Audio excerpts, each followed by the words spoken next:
Welcome back to more FPL content. This will be the best free hit team for Game Week 2, and it will be a very popular time to use this chip because we have extra boosters this season, and not only do we have 2 wildcards, one for each half of the campaign, but we also have an extra free hit, bench boost, and free hit, of course, and that's where this team comes into play, and the clean sheet odds might help you in determining your defensive line. Arsenal are top with a 48% probability of keeping a clean sheet against Leeds United, who just won 1-0 against Everton on Monday night. Manchester City are second, despite facing an informed Tottenham Hotspur side. Burnley are third, facing Sunderland. Then we've got Chelsea in fourth, Bournemouth in fifth, and Crystal Palace complete the top 6. And in last place is Leeds United, with a 10% chance of keeping a clean sheet at the Emirates on Saturday. All of these odds will be updated by the time we get to the deadline stream on Friday. The same goes for my top 10 captains, my own predictions for the scorelines, and much more. So keep your eyes peeled for those pieces of content and graphics by liking this video, subscribing to my channel, and also hitting that notification bell so you're always up to date with my content, whether it's for FPL or UCL Fantasy, which will return very soon. The game is already live, and once the draw has been completed, I'll be making some drafts and also dissecting the best players in the Champions League. Check all the links in the description below for my Patreon and the championships, fair likes to my videos, amongst many other perks. The Discord server, FPL League and Spotify can also be found in the description. Let's try to get this video to over 200 likes, and let's keep on pushing towards new goals like 35,000 subscribers. But without further ado, let's jump straight into it. We always start with a 100 million budget in Fantasy Premier League, and despite the fact that my squad value is 100.1 million, in terms of spending power, because selling prices differentiate from purchase prices, I can only spend 100 million really, and certain players will be more difficult to buy. So 4 players have gone up since the beginning of this season: Ekatike, Semenyo, Reinders, and recently Chris Wood on Monday night. He is now 7.6 million, so that's something to keep in mind. And throughout all of my Transfers podcasts, I will be covering the price rises and falls, covering the most popular players and transfers in and out, and I did make a video on that recently, and there's much more headed your way, like a best wildcard squad, my own team selection where the free hit is a serious possibility, and also the deadline stream and the reaction stream over the weekend. But let's start off with the 2 goalkeepers. I'm not going to put too much money in this position because there are so many premiums in the outfield positions on offer.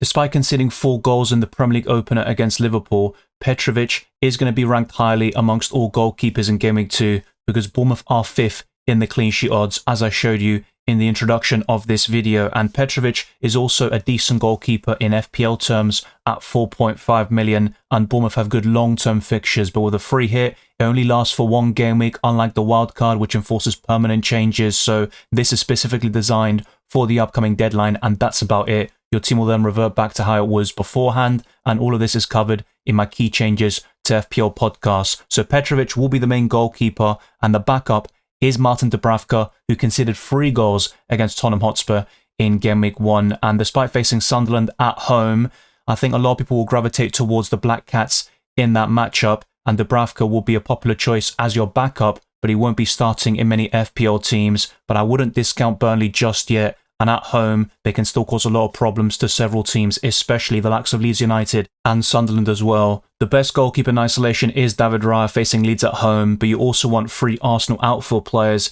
on this free hit. I will show you later on a different sort of draft and structure, and when I get to it, I'll explain the reasons why. And if you can't go to David Raya, I'd recommend some cheaper goalkeepers like Petrovic and Dubravka, and that will give you the ability to go for expensive defenders and also some of the best assets in the game. One of those is Gabriel Magalhaes, who was overshadowed by William Saliba in FPL terms because the Frenchman got DEFCON against Man United in that 1-0 victory, but I think Gabriel over the course of the season will get plenty of defensive contributions, and for defenders it is different to midfielders and forwards. All of this is covered in my key changes to FPL podcast as well, but for a defender they need to make 10 defensive actions to get 2 additional points, and you're capped at that. You can't get 4 or 6 points from defensive contributions if someone gets 20 or 30 defensive actions. And for midfielders and forwards, it will be slightly different. They need to make 12 defensive actions to get those 2 DEFCON points. But Gabriel also has that goal threat, especially from set pieces, and Arsenal scored one inevitably against Man United through Calafiori this time, and Gabriel will be the main target as he was towards the beginning of last season when he scored against Tottenham Hotspur and Man City back-to-back in the first 5 game weeks of the season, both away from home. So I wouldn't discount him against Liverpool and all these difficult fixtures Arsenal have on the horizon. But for game week 2, you're going for Gabriel for the chance of a clean sheet and also the possibility of a goal as well. I think in terms of defensive contributions, I'll be completely honest, I don't think Gabriel will make that many defensive actions in this game. That will happen more so in the tougher matches, as we saw against Man United with the likes of William Saliba and even Martin Odegaard as well. But let's go for a different defender here, and we're not going to double up on the Gunners defensively, even though that is certainly a great option. I'm going to go for a Crystal Palace choice here, and you've got so many options to choose from, like Tyrick Mitchell, who got DEFCON points. The same goes for Lacroix, who I've been very keen on. But the other is Daniel Munoz, who has so many avenues to points through goals, assists, bonus points, DEFCON, and he does get a lot of yellow cards, but I think that is also compensated for with all his abilities on the pitch. As a right wing back, he bombs forward and he's such an exciting asset to own. And facing Nottingham Forest, I think they'll be low scoring, so that's why I've gone for this Crystal Palace defender. But I certainly would understand if you're not feeling too keen about it after Forest scored 3 goals in the opening game. But I'm also going to go for a Forest defender, so I am backing a low scoring game between Forest and Crystal Palace. And Aina, who got DEFCON points, is the one who makes it. But Murillo and Milenkovic will score more points over the course of the season, and Nico Williams is also priced at the exact same at 5 million, and Matt Selzengo, of course, is a great goalkeeper to have, and you might even argue he's better than Petrovic for game week 2. But that's the way I've structured this defence at the moment, and it's certainly subject to change. And in terms of the Burnley-Sunderland game, I'm picking one from the other side this time, and Reinildo Mandava is the main option from the Black Cats. I still prefer him over Ballard, which I discussed in my Transtits podcast. I think that 0.5 million you save is certainly worth it, despite Ballard's 17-pointer through the goal, DEFCON points, and a great performance, of course, against West Ham United. But Reinildo is my favourite. He is currently in my squad, and if I don't free hit, I can see myself starting him in Game Week 2. But the final defender does form a defensive double-up, but he will be on the bench in his stead, facing Sunderland at home. So we do have a few enablers in here with Dubravka, Reinildo and Estev, and I think that really puts us in a strong position. But the only question marks about this team in general would be the Munoz and Aina picks, at least maybe dropping one of them. Let me know down in the comment section below who you would go for on a free hit, and more alternatives will be discussed at the end of this video using the website fpl.team. You could pick out any Arsenal player on Sunday and say they had a poor performance, with the exception of David Raya, Jurriën Timber off the bench, and possibly Calafiori. The rest were probably subpar. Even Gabriel and Saliba definitely have performed better in the past, and Bukayo Saka had his worst game in quite a while, especially in such a big occasion and against Man United, who he typically does very well against. And Declan Rice was another one. Victor Gyökeres had a poor debut, especially towards the end of his cameo, but I still think Saka is the best one to captain from the Gunners against Leeds, and it's worth doubling up on their attack and tripling up overall. There is still the option to go for Raya in goal and then one defender, or just go for Gabriel and Saliba. That is certainly a great option. But in this free hit, I'm going to go for 2 Arsenal attackers and only stick with 1 Arsenal defender. And in this case, of course, it is Gabriel for that goal threat. But Saka still created a big chance for Madueke towards the very end of the game, and that was only denied by a great defensive contribution or defensive action by Bruno Fernandes, who also makes it into this team. He has 5 goals against Fulham throughout his career, and he's done very well against them with goals, assists. He's on the penalties, set pieces, and he created 5 chances against Arsenal and was the conductor in the midfield. I think United won that midfield battle, even though a lot of us would have expected otherwise, and Fernandes was key to it. He is one of the best players in the Premier League. But you've also got Matheus Cunha and Brian Mbeumo, who both boast decent records against Fulham as well, particularly in the case of Matheus Cunha. But despite having a really poor record in 2025 and scoring 1 open play goal since January, I believe, I'm going to go for Cole Palmer here, who had a great Club World Cup, and Chelsea have a lot of hype around them, and most people expect them to finish in the top 4 and possibly even challenge for the Premier League title. Whilst I think that is still a little bit out of their reach, it was Crystal Palace in Game Week 1. That is a difficult fixture. They beat Man City and Liverpool in recent finals, so Chelsea shouldn't be too disheartened by that result, and Cole Palmer is still one of the best captaincy options for Game Week 2, facing such a leaky West Ham side at the London Stadium. So I think this midfield is already looking very promising, but there are some sacrifices because Mohamed Salah doesn't make it here, and my main advice will be not to discount him at all, and he is still worth considering on a free hit. But Antoine Semenyo, who did go up in price, of course, very recently to 7.1 million, he is going to be one of the best options in the midfield on paper, but sometimes he just does better against the biggest and best clubs in the country, like Liverpool, with that 15-pointer, and it wouldn't surprise me if he did better against Tottenham Hotspur in Gameweek 3 compared to Wolves at home, which looks so enticing at the moment after their 4-0 loss against Man City. But let's complete this midfield with a budget option who will sit on the bench in Dewsbury Hall. He's 5 million, he's started against Leeds United, he's on set pieces, and the signing of Jack Grealish could change things, and maybe Dewsbury Hall plays deeper, or we could see him interchanging with Grealish and then having Ndai as well as part of that front four with either Alcaraz or maybe McNeil, and of course Better or Tierno Barry up front. So there will obviously be some rotation there in the Everton attack, but I think Dewsbury Hall will start most games for the Toffees. But ultimately it's about the other four midfielders in this team. Saka, Fernandes, Palmer and Semenyo is amongst the very best you can build for Game Week 2. There is no doubt that Victor Gyökeres will be a handful for Premier League defenders. He's got the physicality and the pace to cause a lot of problems, and his main attribute is the finishing, which Arsenal have desperately needed over the last couple of years. Kai Havertz looked sharper when he came off the bench compared to Gyökeres, who had a very mixed debut against Man United, but there were signs there of a player who can definitely make an impact from the get-go, and I'm expecting him to score against Leeds United, especially if he gets the start, which I believe will be the case. Arsenal could rotate in certain positions, and maybe something else that's worth mentioning is that someone like Mosquera could come in central defence, and Arsenal will still have enough to keep a clean sheet. They can also bring in Madueke for Martinelli on the left wing, and if you want to see a predicted lineups podcast, then let me know down in the comment section below. But Gyökeres will be right up there for the captaincy, and Saka's the only one that possibly pips him amongst Arsenal players with that plum fixture against Leeds United. But Gyökeres' ceiling is so high, and his goal-scoring record is insane, dating back to his Coventry days, and of course for Sporting as well. So Gyökeres does make it into the squad,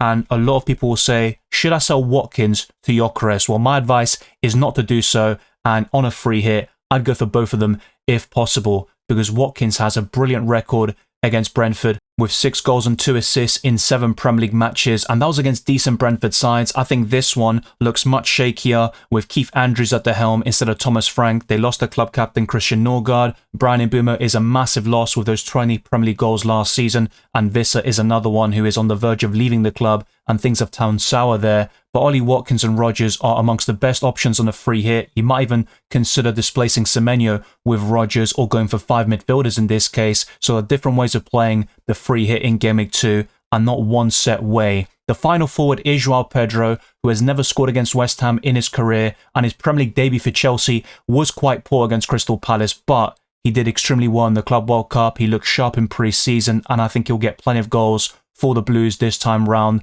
The minutes aren't going to be massively secure, a bit like Gyökeres, you could say, for Game Week 1 as well, and Game Week 2 and moving forwards. Obviously, he was subbed off before 60 minutes against Man United, but I think João Pedro and Gyökeres will get more than 60 minutes and have plenty of time to make an impact against Leeds United and West Ham away, 2 teams that are worth targeting for Game Week 2. Now, it does say I'm 0.1 million over budget, and a lot depends on if you have some of these players who have gone up in price. So Semenyo is one of them. For those that didn't start the season with Semenyo, and you're looking to build this team and you're struggling to find that 0.1 million, one thing you could do is downgrade Munoz, which is definitely not ideal, to another Crystal Palace defender. And in this case, I would go for Lacroix, who is someone I recommended in my Transtits podcast because of defensive contributions. So things have changed over the last couple of days since I built this free hit team, but it's now time to go to FPL.team, the website, and look at the starting 11, discuss the captaincy, and then look at alternatives in terms of the structures.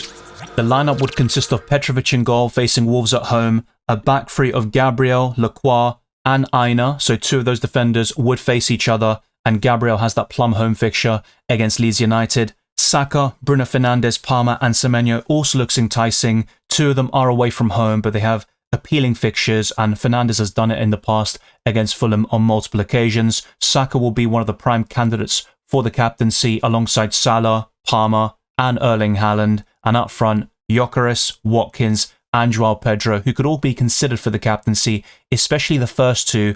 Ollie Watkins is so underrated for it. Do not sell him ahead of Game Week 2. I think that would be a massive mistake, and he always delivers against his former club, and Brentford definitely have nightmares about Ollie Watkins On my bench, there is Dubravka, Renildo Mandava, Dewsbury Hall, and Estev. If I were to free hit, this is the most likely team and structure I would go for, but it is subject to change. Suspensions, injuries, all these things can happen, of course. Suspensions maybe not so much at this point of the game week, but you never know what can happen there. And this starting 11 does have an expected points figure of 58.6. And with the captaincy, I would go for Bukayo Saka from these players. Cole Palmer is a close second, and Ollie Watkins should not be discounted at all. Gyökeres is also ranked highly in my captaincy list, and several of these players make it into the top 10 as well. But Erling Haaland and Mohamed Salah are absent from this team, and a lot of people will be gravitating towards the Norwegian striker after his performance in Game Week 1, and Man City look imperious. But Wolves, of course, had some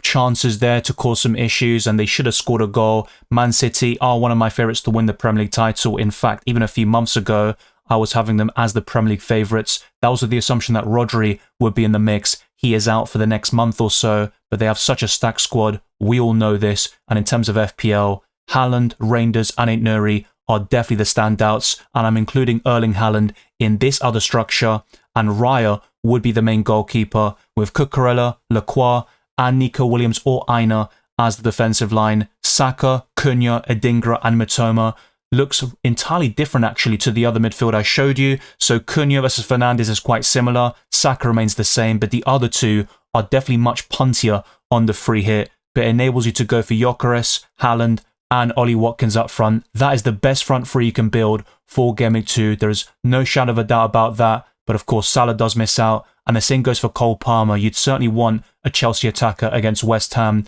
if they defend the way they did against Sunderland. On the bench, it's also quite similar, with Dubravka, Reinildo, and Estev still in there, and Josh King is yet another enabler at 4.5 million. He's quite exciting, I think, for that price point, but he's not someone I'd start over the likes of Cunha, Adingra, Mitoma, or Saka at this moment in time. And you might even fancy Jorginho Rota from Brighton, despite the fact that his minutes won't be as secure as the Japanese winger. But Rota can play up front, as we saw in Game Week 1. He won the penalty, of course, which O'Reilly converted, and there are so many options to choose from. Only 1 week's worth of data, of course. It makes things quite difficult, I think, in terms of establishing the best 50-man squad in the long term, but I will do that for the wildcard squad, which is coming up. Keep your eyes peeled. The free, of course, is entirely different. It's specifically designed for the upcoming game week, and then your team reverts back to how things were beforehand. And very soon with UCL Fantasy, I'll be covering the chips in that game and the way that works. So keep your eyes peeled for those pieces of content and multiple live streams on the horizon. As always, let me know your thoughts down in the comment section below. Which team do you prefer? The Erling Haaland squad had a slightly higher expected points figure at 58.8 compared to the main squad I talked about throughout this video at 58.6, but it's all about actual points, not expected points and XG, even though they can be quite useful. So let's keep the conversation going in the comment section and across all my social media platforms. The links can be found in the description. Thank you very much for watching this video and listening to this podcast. If you enjoyed it or found it insightful, then like this video, subscribe to my channel, and also hit that notification bell so you're always up to date with my content, whether it's for FPL or UCL Fantasy, which will return very soon after that draw has been made on the 28th of August. Follow me on X, Instagram, and Blue Sky, DylanRCM, and check all the links in the description for my Patreon and the championships, further to my videos, amongst many other perks. The Discord server, FPL League, and Spotify can also be found in the description. I'll see you very soon for the Game Week 2 deadline stream on Friday, and keep your eyes peeled for the return of the Champions League.